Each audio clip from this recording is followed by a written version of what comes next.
Hello and welcome everybody to this series. Nasty.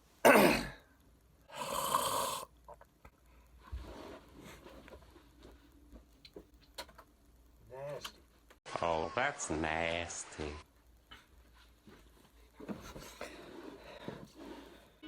Hello and welcome everybody. This is Logan Blackman of the Logan Blackman Show. Today is the day the U.S. men's national team is playing their first Gold Cup game against Guyana, which is also Guyana's first Gold Cup game in general. Now I'm going to preview the game a little bit, talk about what I think should happen in the day, what Greg Beerhalter and the boys will be doing today to get the dub against these first-time Gold Cup participants, which I'm fully expecting a victory for the United States. Will it happen? I don't know. Been kind of shaky recently, losing to the likes of Jamaica and Venezuela. Not very impressive performances, but you could say, oh, against Jamaica, they didn't have their best players. Oh, against Venezuela, Pulisic and Bradley didn't play. So you got all these excuses for the U.S. men's national team. I don't want to hear them anymore. I'm tired of excuses with the U.S. men's national team. After the failure of making it to the World Cup, 2018 World Cup, I am tired of just lose. I want to go back. I want to win. I want to win. And this Gold Cup is a perfect opportunity to get rid of all the doubters and put the U.S. right back on the map where it should be. Now, with one of the biggest countries in the world, you would expect to have one of the biggest soccer teams, one of the best soccer teams around the world. Like the women's team, 3-time World Cup champions, the women's team are going for number 4. Logan, why didn't you make a video for the women's team? Well, because they're going for the 4-time world champions. They're going for World Cup number 4. I was going to have the U.S. winning that tournament anyways. I was going to have them probably play against the likes of Sweden, because I'm not biased at all, or the likes of Germany. They've already beaten the likes of Japan, they lost to Japan in the 2011 final. Never mind.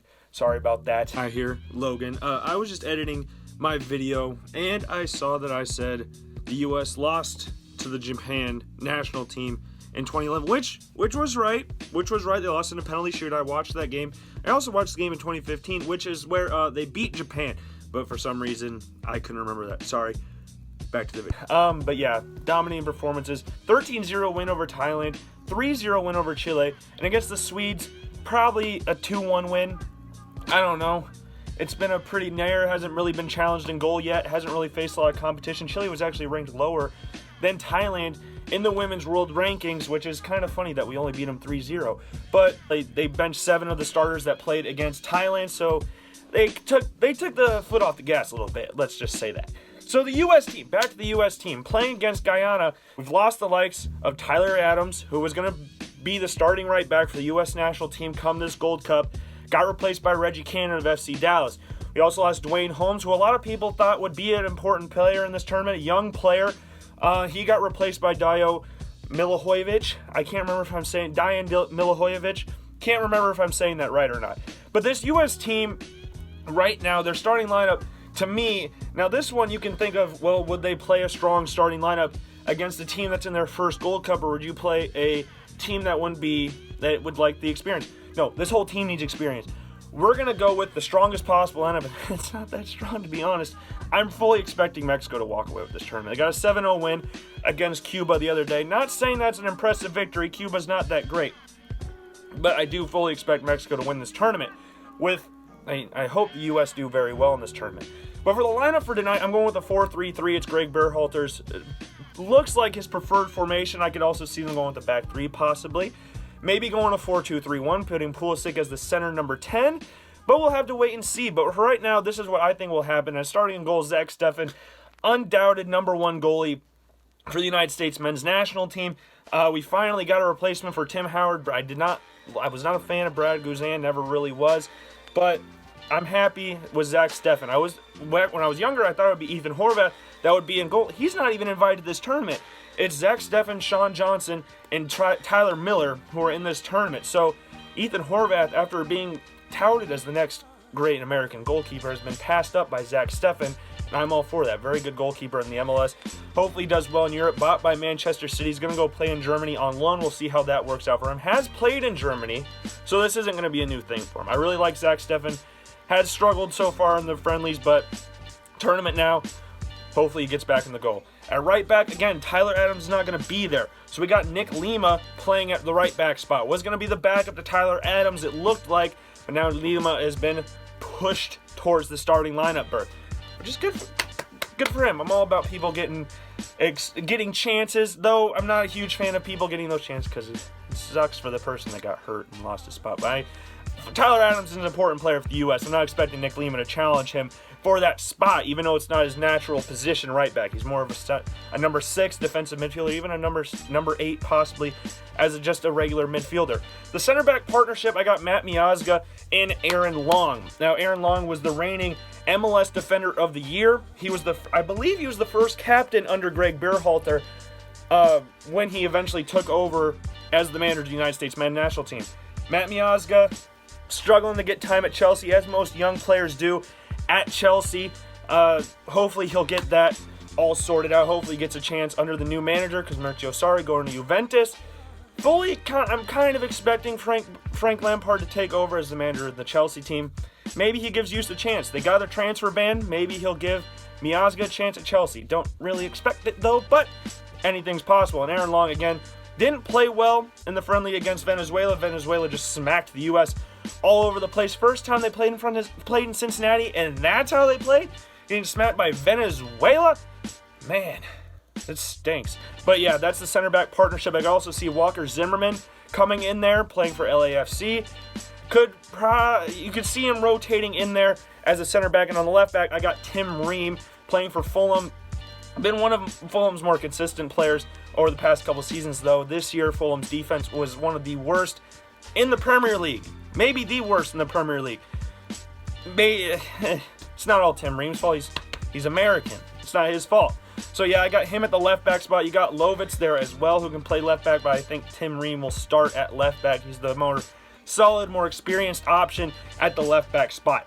Now, I got in the 4-3-3. You got to have a holding midfielder and 2 attackers, or 2, not necessarily attackers, but maybe one more slightly held back than the other one, allowing the other one to push forward. At the holding midfield spot, this one I think is an interesting thing. Now, you got the likes of Michael Bradley, who, if you know me, he's not one of my favorite players. I'm not going to sit here and say I love Michael Bradley. Well, he's the most experienced player of this entire team.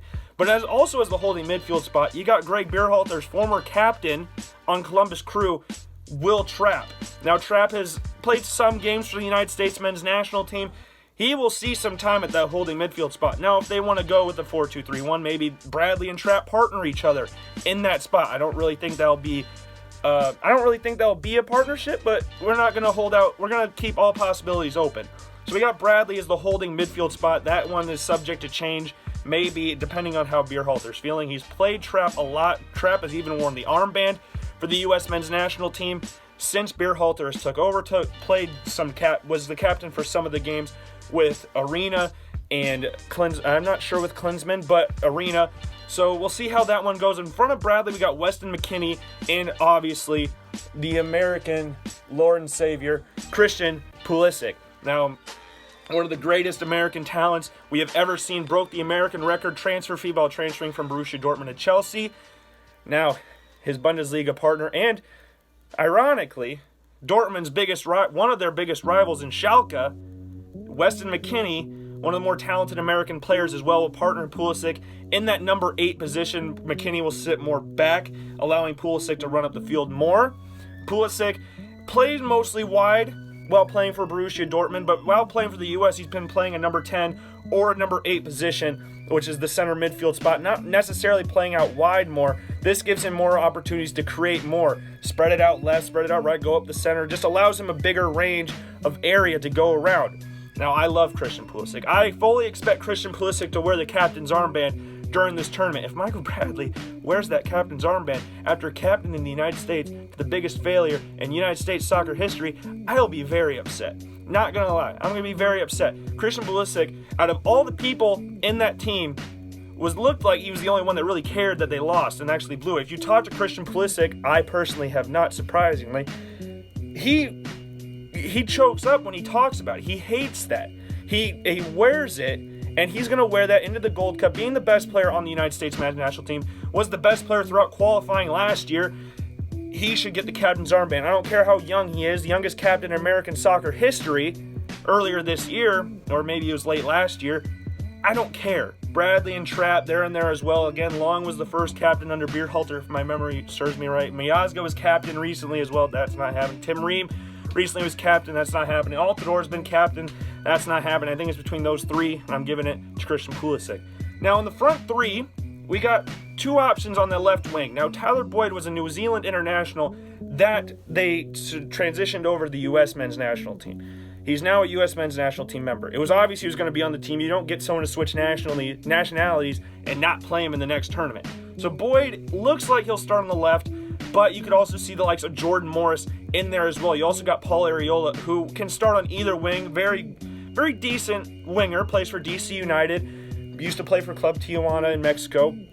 Very, very decent winger for the U.S. You got Tyler Boyd, Paul Arriola, and you can either throw in Morris in there as well. Dwayne Holmes was an option there on the wing as well. Even Jayasi Zardes, who is mostly a striker, has played on the wing for the U.S. men's national team in the past. So maybe you can see that somewhere in there as well. But right now I'm going to go Boyd, Arriola on the wings. And center forward, I got Josie Altidore. It's pretty much self-explanatory. Don't really have a lot of other strikers at this point. Left Josh Sargent at home. Jordan Morris has been transitioning more to a winger with Seattle Sounders and an actual number 9. Jayasi Zardes can play striker, can also play on the wing more naturally a striker, playing with the Columbus Crew naturally a striker. But Josie Altidore I fully expect to lead the line for the U.S. So just a recap of the team. We got Nick Lima on the... My phone stopped recording randomly. But just to recap the starting lineup, we got Zach Steffen in goal, Nick Lima on the right, Miazga and Darren Long in the center, Tim Ream on the left, Michael Bradley or Will Trapp as the number 6 holding midfielder, McKinney and Pulisic in the middle, Ariel on the right, Boyd or Morris on the left, maybe Jayasi Zardes, we'll have to wait and see, and Josie Altidore in the middle. That is my United States men's national team preview against Guyana. That game takes place tonight at 9 o'clock p.m. Central Time on FS1, so make sure you go and watch that. Should be a pretty decent game. My heart says U.S. 3-0 winners, but judging by the recent performance of the U.S. men's national team, I don't know. I might go 1-0, 2-1 maybe. I don't really know. I don't think it'll be a blowout for the U.S. I might be wrong. I'm hoping I'm wrong. And, yeah, let's go United States. Let's bring home the Gold Cup, tie Mexico for the most Gold Cup wins. I will see you later. This has been Logan Blackman. We'll be back to you at the next game the U.S. play in the Gold Cup. We'll see you later.